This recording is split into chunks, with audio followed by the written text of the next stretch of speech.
Right. I do think that consistency is like something very important, right? Like once we do have like 20 interviewers or 50 interviewers in the interview process, and how do we make sure that different interviewer panels like calibrate with each other and hold the same hiring bar for the candidates that go through the pipeline?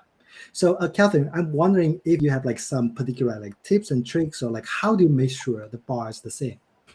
Yeah, I mean, I think there's a number of tactics here. So the first is really to have structured interviews.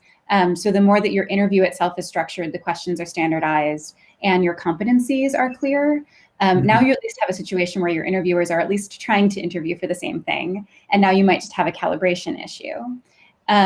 Part of what you can do for calibration is make sure that people are reverse shadowing on interviews before you set them loose in the wild by themselves. And then something that really helped us, especially in the early days, was having a hiring committee where people actually sat around a table and discussed every candidate. So there is still obviously a hiring manager making the decision, but particularly when you're thinking about being in that maybe 15 to 20 engineer category, it means that every engineer is going to hear a lot of that discussion and get kind of calibrated even just by hearing what that conversation is and the thoughts in the hiring manager that the hiring manager expresses. So I think those are three kind of easy techniques to start helping on this process. Vinithra, do you have anything to add here? What about your process there? Yeah, a lot of similar things. I think what Kat was referring to are like debriefs where the engineers are involved, and then there's a separate hiring committee.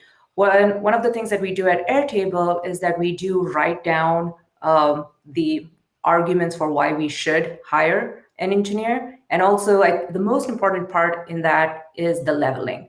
So assuming you do already have levels and internal strata within the engineering organization, then thinking about who fits under what level is an extremely important and nuanced discussion. And so being able to write it out, and of course, you're going to be able to standardize that as you get many more data points. But having that written down is a really useful exercise.